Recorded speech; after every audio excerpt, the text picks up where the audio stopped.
Hello, we're going to talk about the railway infrastructure of Truro tonight. The railway infrastructure consisted of railway stations, freight sheds, livestock loading docks, gate towers, roundhouses, rest houses, water towers, coal towers, ice houses, and other structures, and railway yards and bridges in Truro. Truro's first station was established not long after the Nova Scotia Railway entered Truro. It was a small wooden structure with few amenities.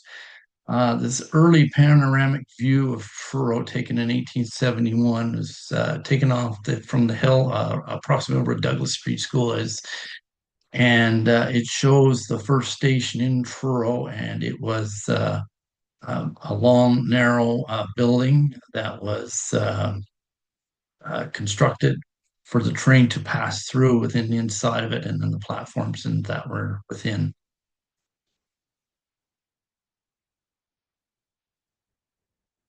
The second station was constructed in 1872. This is after the Nova Scotia Railway was taken over by the Intercolonial Railway, and that was part of Confederation that the Intercolonial Railway came about. And it was a newer, modern station. It was constructed with ticket offices, men's and ladies' waiting room, station offices, telegraph offices, baggage rooms, and restaurants.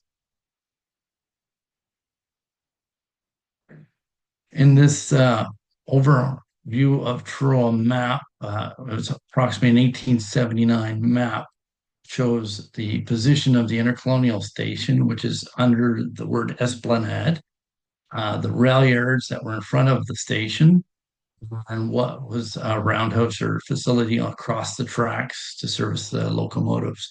To the left, over by the railway, was the freight shed in town at the time. And I'll bring to your attention that the dotted line that goes from English Street across the tracks and over to Exhibition Street. This is will be shown in the next picture as a pedestrian walk bridge.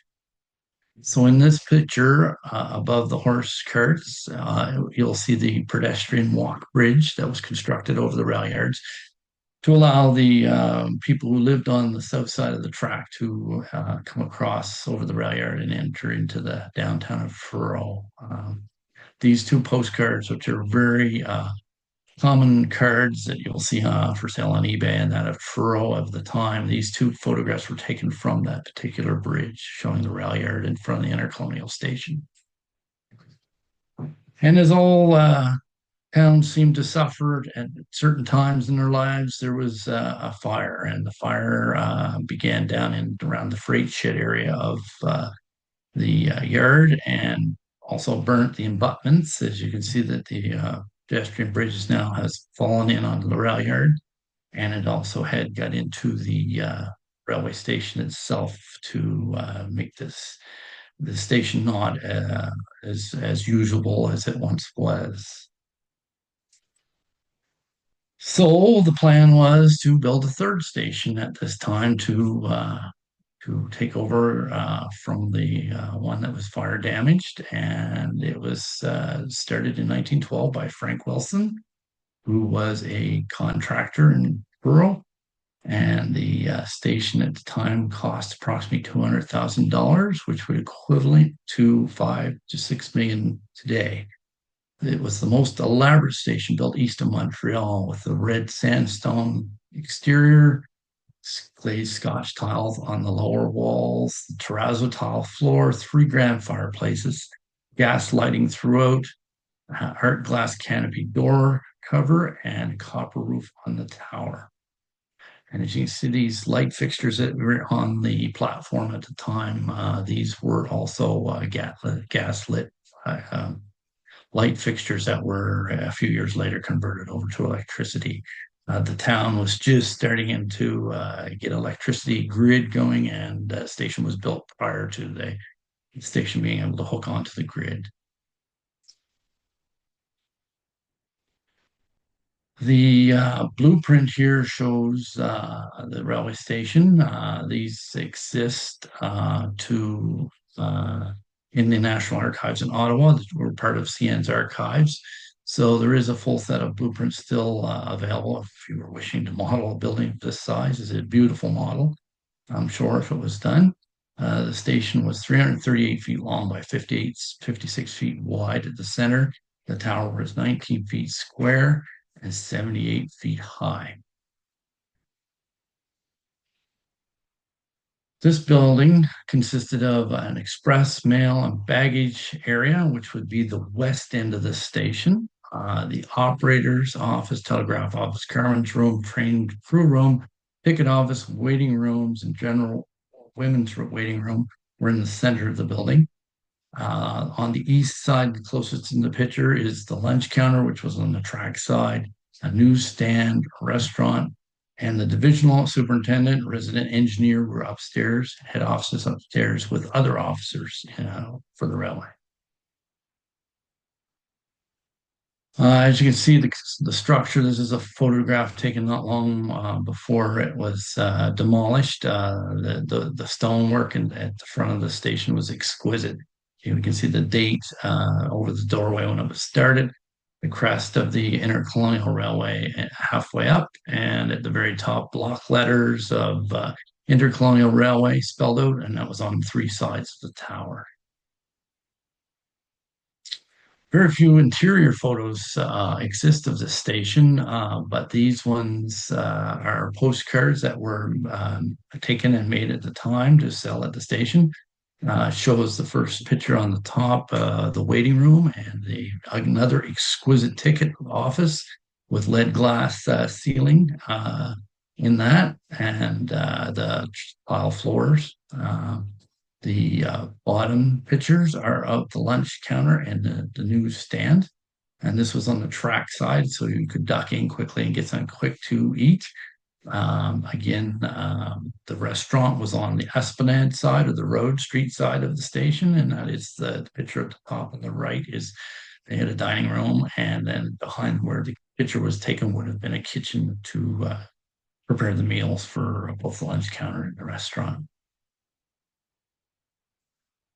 And as all great things come to an end because of pressures from in the 70s, a mall was built outside of town and people flocked to it. The town of Truro also at the time felt that they were trying to keep patrons in the town also, and they decided that it would be nice to have a mall in town. And the railway at the same time was in no need for a structure of this large, and they just decided to, between the railway and the town, to demolish this building and make way for a very long strip mall that is still there today.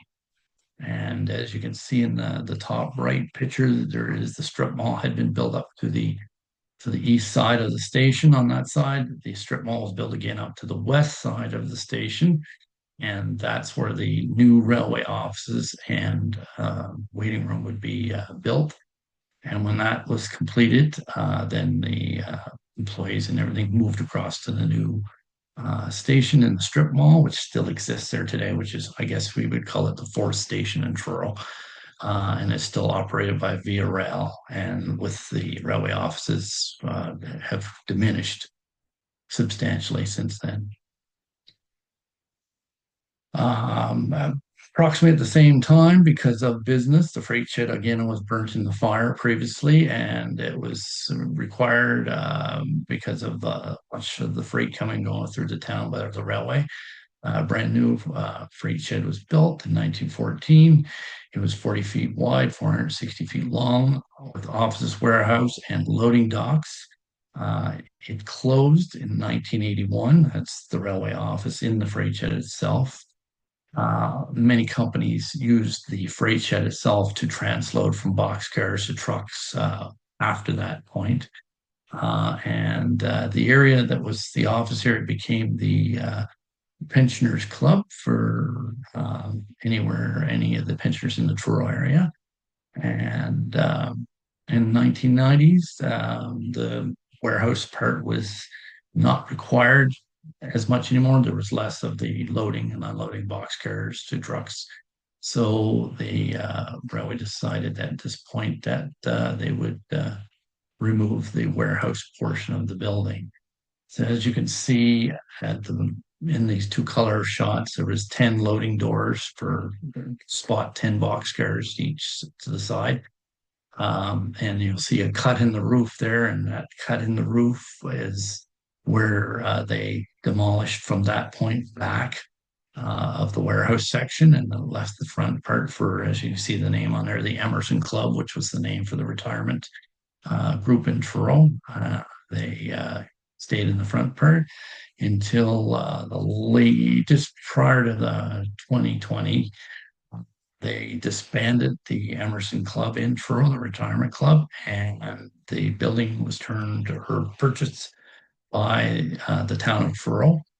And the town of Truro did not see that it was worthwhile to keep that type of building up and maintain it. So it has been demolished, and the property is now being developed and is pretty near finished with a brand new apartment building right in that same location. The livestock loading area was just east of the back of the freight shed. So in larger centers, there was always a facility to load cattle cars, and this is where the Truro area was located. And the fences and buildings involved with that were usually whitewashed. They kind of stood out. For more of a sanitary look, I guess. And in that overall picture of the downtown of Truro, right across from the station, you can picture that you can see the whiter buildings that are across from the station on the opposite side of the yard. That's where it was located. And the cattle cars would be spotted there to load or service if animals were passing through Truro. Another nice fixture in Truro at the time was the skate house, and it was to the side of Prince Street, and it was located between the Spring Hill subdivision and the Hopewell subdivision. This controlled the gates on these two crossings. These crossings were the two busiest crossings in Truro at the time, and for many years. And they would have a person in that 24 hours a day to operate the gates. Usually it was a protective position. So it's somebody that was working in that gatehouse was usually somebody that could have had an injury at some point, couldn't continue on with the position they were with the railway. So that they would have a protected job for the rest of their days and operating the gates there in Truro. This all came to a close in 1981 when CN decided to automate the crossings as the traffic in these two areas had slowed down substantially over the years. Just in a couple more views of the gatehouse, it had a set of stairs up to the back, and into that there was a toilet. I was in it myself once, and a toilet right in the middle of the floor of the gatehouse, and the controls and seating for the operator up there. Roundhouses. First roundhouse that we have any pictures of here are again in the intercolonial era. This was 1878 picture, and the map is approximately 1878, 1879, and it shows what we'll call a roundhouse. It had an enclosed turntable, and it had stalls for locomotives on each side, with other railway facilities around that. Um, this turntable was approximately 50 feet long, and at some point it was built as a wooden turntable, and then had been changed to a steel turntable a few years later. Back to these postcard views of Truro pictures. It's the buildings when you're looking at the yard, the roundhouse is there, just showing up on the very right, on the very edge of the postcard, and that's how far across it was from the station. So it wasn't that far over.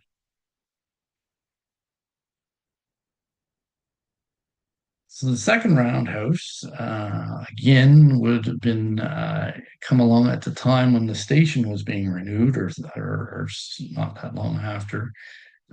They put out tenders in 1904 to build a brand new roundhouse because of the size of the locomotives, the amount of traffic passing through Truro.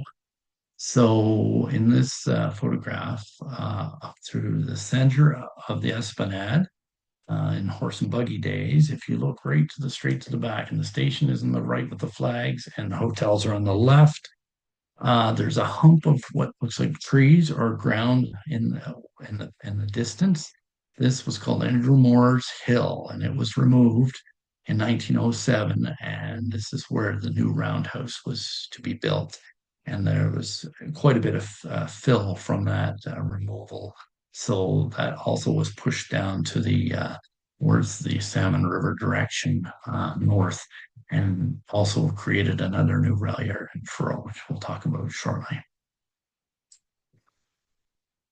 This is the 1904 tendered roundhouse pictures now, and this is after it was first established. So it was a very substantial structure. It was a standard ICR design at the time with brick and stone foundations. Pine was the construction of wood throughout, with the beams and the ceiling being made of pine. There was 5 sections with firewalls between each section. There were 30 stalls that were 85 feet long, and engine pits were 60 feet underneath each stall. There were 2 annexes, a machine shop, a boiler room, compressor room, coal shed for the boiler, and the heating plant. Um, there was also offices, lunchrooms, classrooms, lockers for the crew in the same area. You'll see in this picture, and I'll show you in the later picture, there is a coal dock to the right here, and this is what was first built to load coal onto the locomotives. So this is a newer photograph of the roundhouse, taken in 1960, not long before they decided to dismantle part of the roundhouse. And I just want to bring your attention to, we're looking towards the railway station. If you're looking down along Prince Street, all the tracks run along Prince Street here in front of the roundhouse. Um, on the right side of your picture there's a building with 2 doors, and it's across from the roundhouse. That was the car shop building where they did car repairs for the railway in Truro. The tracks that were to the east of the roundhouse were the service tracks. And in this 1955 picture, you'll see that things were starting to change at this point. There was diesel locomotives starting to show up on the scene. Looks to be an RS3, something on the right there, and a Northern on the left. So they were still servicing steam at the time, but their diesels were creeping in bit by bit. And then in the distance is the coal tower that was built to replace the coal dock that I showed you in the previous picture. Picture on the right is 1980s picture, and Truro is still um, did light servicing to the motive power. They had a sanding tower here. They loaded diesel fuel on the engines and did minor repairs. They did repairs also for all the locomotives from Stellarton and locomotives out of Dartmouth at the same time. And they were just, these locomotives would be rotated through Truro to be refueled, resanded, and maintained. Of course, with all roundhouses, we have a turntable in the center. We had approximately a 100-foot turntable in the center of the roundhouse in Truro. This is a DAR engine that came into Truro and was being turned and put away for the night. And they were stored. So the 2 tracks were usually dedicated to the DAR steam engines, and then the rest of the roundhouse was filled with CNR locomotives. So as we've seen in the last pictures where the diesels were creeping in. So by 1960, there was no more steam in Truro, and CN felt that there was uh, no point having a roundhouse of this size.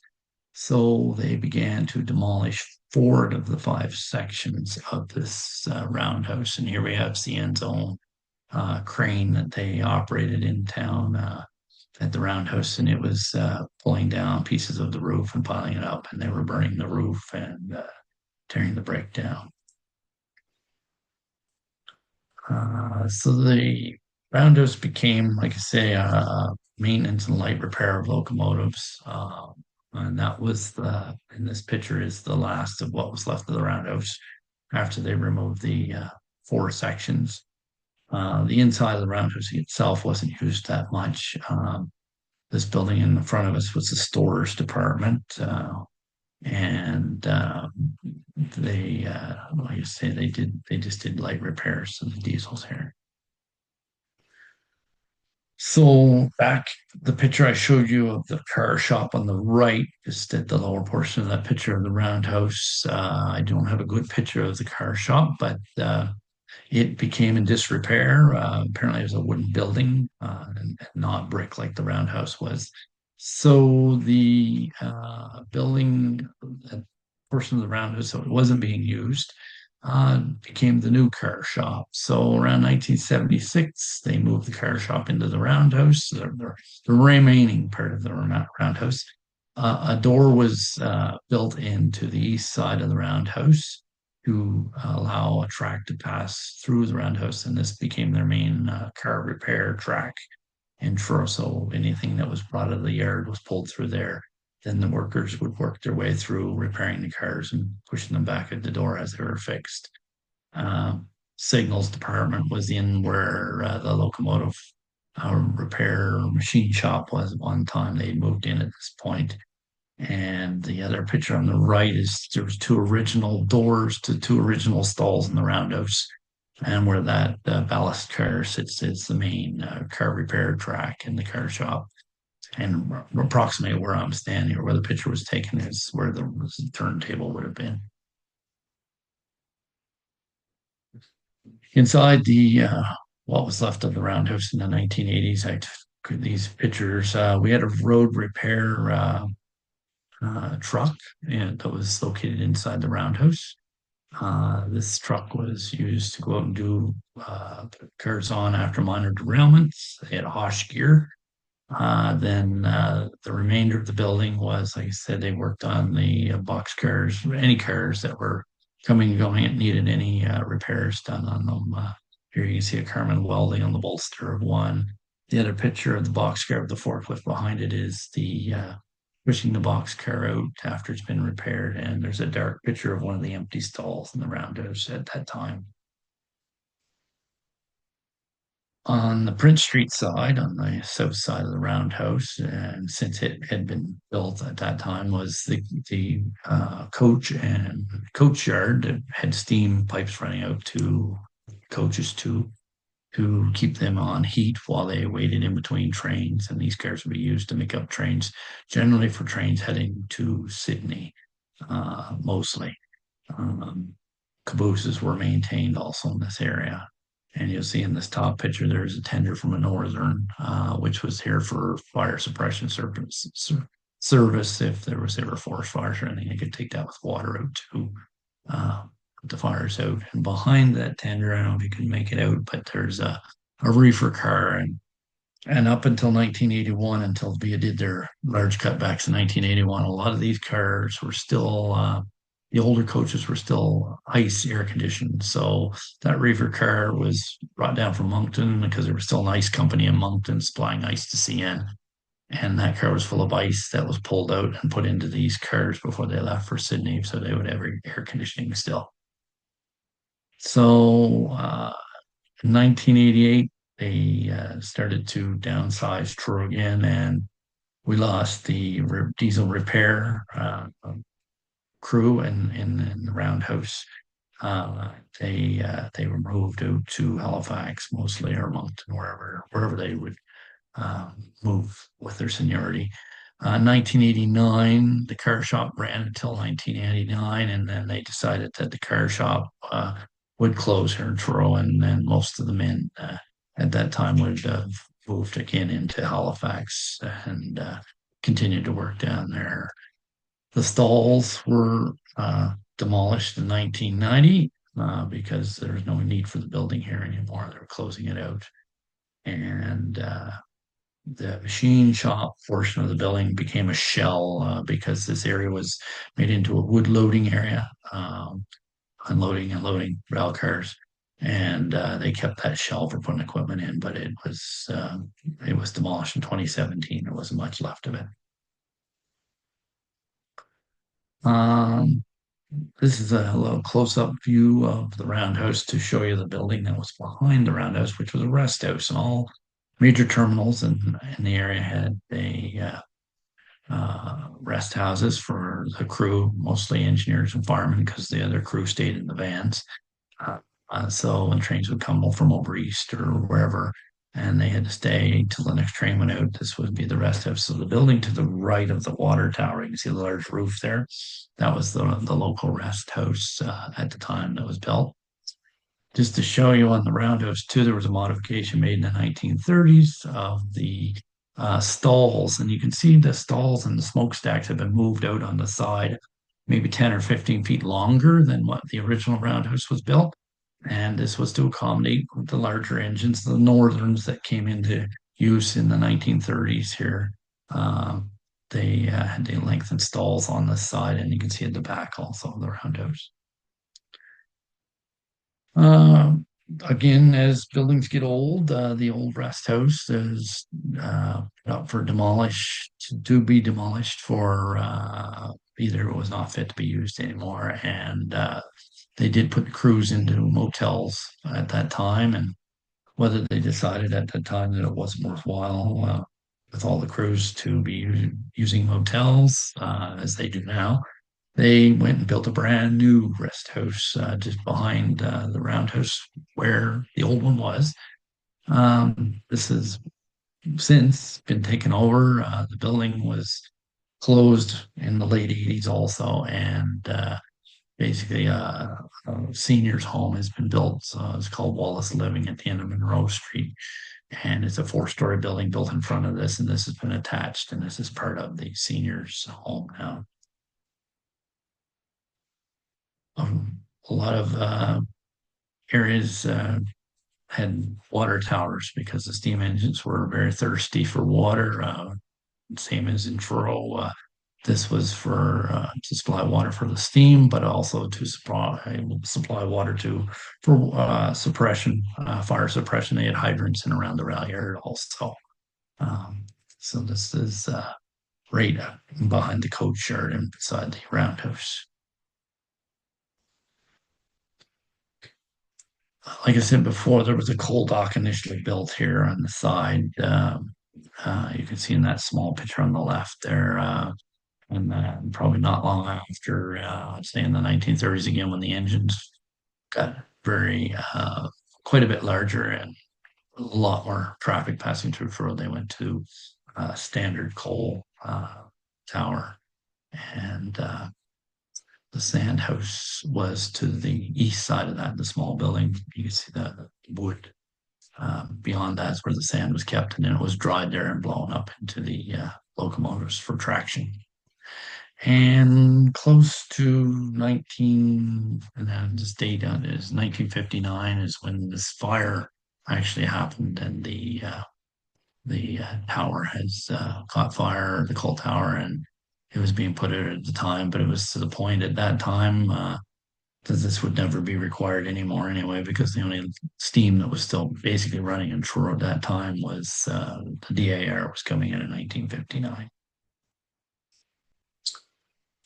Ice houses again. Speaking of ice, we had again this not having a very good picture of this, but across from the roundhouse on the north side, there's a large square building, and then in front of that there's a small building. It looks like it has bumps on the roof. That was the ice house for the reefers. So anything that was traveling by a reefer that had to be re-iced or iced when they were traveling loading something here in Truro, that's where it would be sent and iced up and sent on its way. Also, the ice was supplied by a local ice company at that time. And they'd also take ice from this building, and they had smaller ice houses at the station and up at the coach yard to supply ice like they're doing in the picture, putting it underneath the coaches for the ice air conditioning. Again, down in that same area of the yard was the bridge and building, which was the larger building there. In the mid 50s, again, this big oil tank was put up, and that was to supply oil to refuel all the locomotives at the facility here in Truro. And the ice house is just to the side of the oil tank. Uh, and then the scale house was also right down in that same area. And the scale house here is on the left. So all the loads that were loaded onto cars were weighed, and that was how it was determined what to charge for freight charges for each car being shipped. So almost every community that was large enough had a scale, and all the cars had to be scaled over that to determine their weights. So at its peak, Truro had 19 miles of track, and with 19 miles of track comes a lot of rail yards. And over this time period, many yards were built in this area. So back to the station picture here. This is what the 1912 station. This is the C yard that was in front of the station. It would handle the passenger traffic, but it also did some of the freight cars were kept here for shunting in and out of the freight shed and some of the local industries here in this area.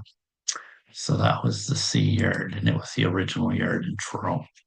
As you can see from a carload manual here, that we have various tracks. Over half the tracks were businesses that were being served downtown. Uh, there was a track on the right hand of the station, which was the original DAR track where the passenger trains would arrive on. And the track on the left hand side was down in that list called Tiffin's on this. Well, it was Tiffany's. Anyway, this was your garden track, or the track that they would park private cars on, or business cars for the railroad. This whole area, again, at the back had another DAR track, and it was, you'll see as a C02 was the fourth track over from the station. This is also where some of the freight cars were kept for the train going to the valley on the DAR. This whole yard is completely wiped except for two tracks in front of the station now. And that very outmost track at the top of this picture is still there, servicing a feed mill downtown. Everything else has been removed. So the air track I was just talking about, that they kept some of their freight on for the valley. This is an actual train, two D10s, DAR locomotives heading off to the valley. Over atop the cab of those engines would have been approximately where the station was in Truro. Freight shed here would have been on to our right, and whoever took the picture is on a boxcar taking the picture. So this is a double header freight heading to the valley. And I was lucky enough in the 1980s that the switch stand on that track is still marked and stenciled with DAR on the switch stand, and I did get a picture of it. Next yards were the railway yards to the north of the roundhouse, which was A yard. This was built right simultaneously to the roundhouse being built, and B district were all the tracks that were around the roundhouse. So this area became the main freight yard in Truro, uh, basically from the early 1900s there through to not the late 1930s. And this is where all the trains would have been made up for Moncton and Halifax and over east. Again, here's a carload manual picture of the tracks in this area. As you can see, the tracks up by the roundhouse, which is not a roundhouse at this point in the carload manual, but the car shop and roundhouses are approximately 1970. But again, there was a very large yard there for receiving and dispatching trains. And to the next yard that was built in Truro, so approximately 1939, again, business was booming and the wars were looming. Second World War was looming. And the D yard was constructed. And this is out towards the east, towards Salmon River, and looking towards Cape Breton or Sydney. So this was built at this time, was known as the Dardanelles to us. And it was named after the famous bottleneck in the Mediterranean Sea. Basically, it was the yard throat that was built and through over streets in Truro, and then the yard beyond that. So as you can see to the east there, it was basically a sorting yard and a arrival departure yard. Um, and then there was one business, as you'll see to the left there, which is Riversdale Lumber, which is building still stands today, and it's Eddie Group. So this was the biggest yard in Truro, and is still partially being used today. Some of the tracks to the left have been removed. And as we'll see on here, it was listed in the card load manual as D and E. E was more towards the top of that rail yard, and D was the bottom. The E section of this rail yard had they had a stationary compressor at the edge of the yard, and these tracks were plumbed with air, so Carmen could get cars ready for trains leaving the yard through to the middle, and then the storage on the side, and basically the tracks through the middle of this yard were the receiving and departure tracks, and they were the longest ones in the yard. Another picture of what we call, where they joked about it being the Dardanelles. This is the Narrows going into the throat of the mouth of the yard, and just behind my picture of myself when I was 12 or so is the street crossed right here, the tracks, and it was called High Street. So because there was going to be so much activity in this area, they had to block the street off, and this became the new High Street Bridge. It was built around 1939 also, and the girders put in place, and that lasted up till 1990 until it was condemned and has since been replaced by a newer bridge, which has also been condemned here in the last couple of years, and it's still closed, but it does make a really great train watching spot. And I believe you can still walk up to that bridge if you want to oversee the yard in Truro.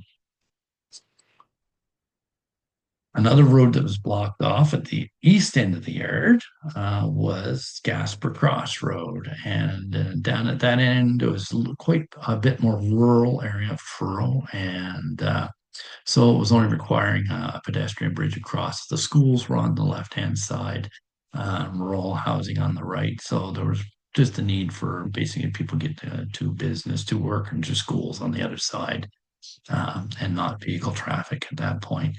As you can see in the small picture on the left there, the smaller buildings on each side of the yard, one on the left down in the side there by the locomotive was the yard office also.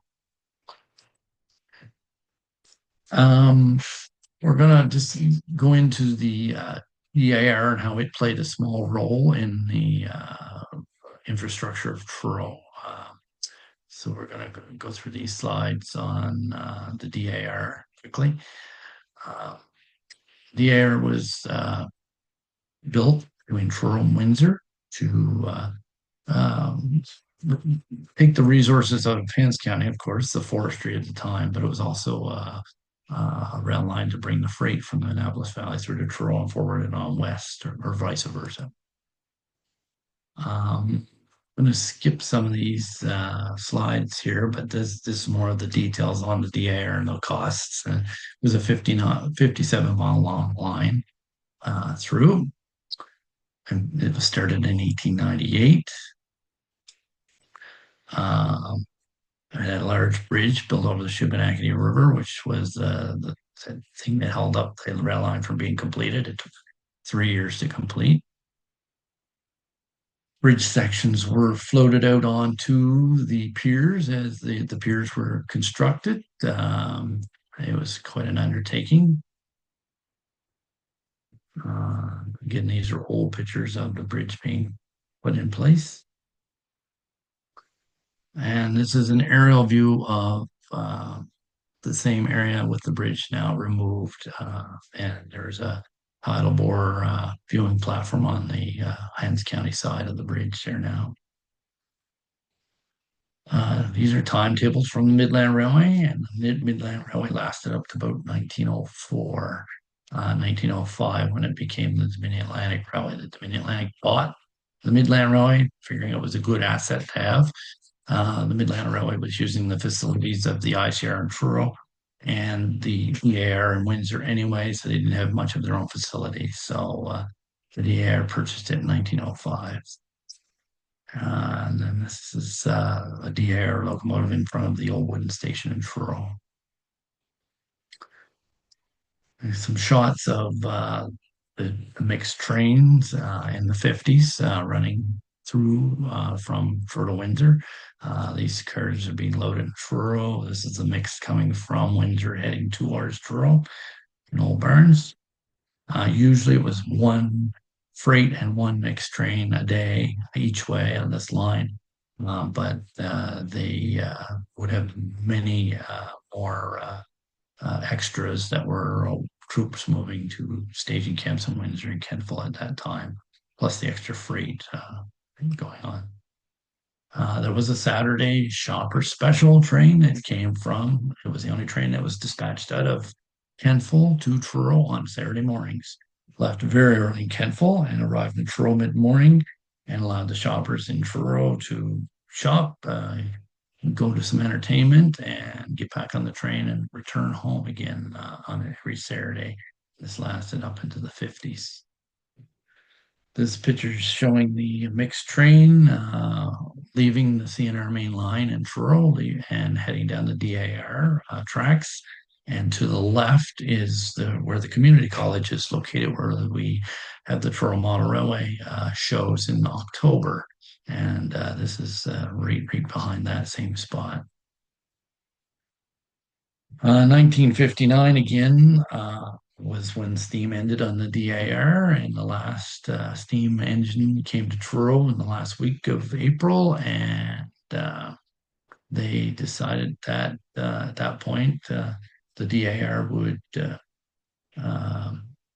try to take care of their own affairs in Truro and not rely on CN anymore. So they didn't need to service locomotives anymore because they were moving to diesels.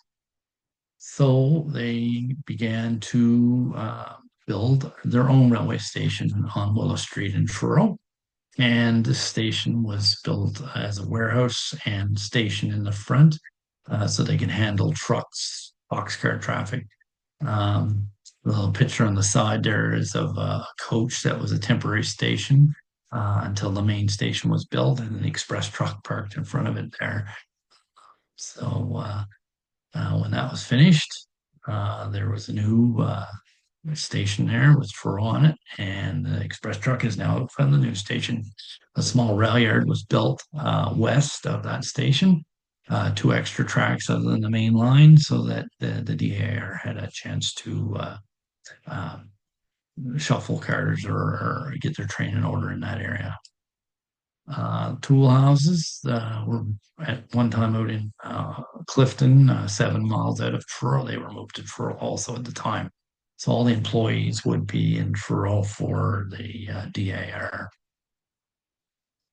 Just a quick overview, aerial picture here. To the right, you can see there are two tracks that lead from the right side down to the center. The picture, that was the north and south track of the CNR. And then another track that curves off and comes through the center of the picture is the DAR track. Right in the center of the picture is a silver roof building. That is where the railway station was built. Willow Street is right in front of that. And then the rail yard was built out past that. There you can see where the brook runs through that, and right beside that, which is a large lumber mill, is where the rail yard was built. Um, the At this time, the freight was transferred on a track that was right behind the community college. And that became the transfer track for CN DAR freight into Truro. So when the freight came out of the valley, it was pushed up in there at night and it was removed by CN. And then the new freight cars for the valley were shoved back down into that transfer area. And the DAR picked them up in the morning and took them to the valley. This is the locomotive and coach of the mixed train overnighting in Truro. And you see in the far distance across the railway crossing, there's cars up there on the transfer track. This is another picture of a DAR locomotive pushing the cars up into the transfer track in the evening. So the train has come up from Windsor and they've run around their train and pushing the cars up towards the CN main line so CN can retrieve them in the night. Just a picture of the freight heading to Windsor. Um, this is a small train with the coach at the back, a mixed train. Just to give you a perspective where this picture was taken, this power line tower on the left, right behind that, and approximately down where that big tree is over top of the train, is now the highway of the 102 highway heading for Halifax. And then this is taking picture was taken out west of that. By having interchange with the DAR in Truro, we got to see a lot of different equipment pass through Truro at different times. That anything that was coming or going from the DAR. And with this is the 1981, the DAR had switched from wooden cabooses to steel cabooses, and at this time, these cabooses had left Kentville, heading for Montreal. They would have been run down through St. John, New Brunswick. And that would have been the closest CP connection. And just there's a little story with this. That's why I include this picture. Is that there was six cabooses that were headed back to Montreal. Unfortunately, two of them were sideswiped in Truro, and these two cars were put through the car shop in Truro at the time to make them safe to travel. Anything that was loose was pulled off, and they blocked off the steps so nobody could use the steps or that were damaged. So, and then Wendell Lemon had caught the same cabooses after they started to move towards St. John through going through Moncton. So you can see the steps and that were boarded up from the side swipes. Excuse me. Again, all the SW1200s would pass through Truro when they needed heavier overhauls done in Montreal. So anything that came through Truro was brought in as a freight car on the train. And you can see the stacks are capped on the SW1200, and the rail ladder was brought up. This was just within a year or so before Via took over. So the lettering and everything was still CPR, and they were still routing these through St. John. The DAR came to Truro with the mixed was the last train running in the 70s. And in 1979, the passenger car was withdrawn from the train, and it became a freight only railway into Truro at that point.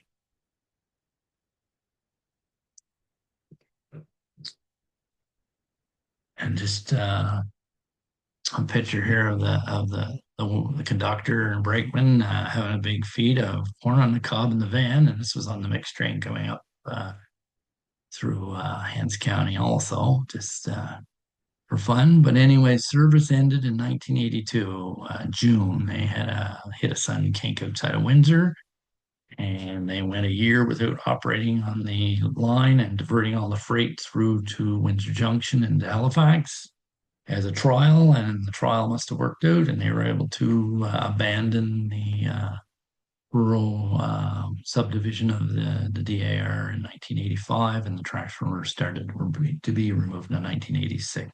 So there's a little story on the DAR. The DAR station on Willow Street still exists as parks and recreation building, owned by the town of Truro, but that's all that remains of the DAR. And that's it. The end.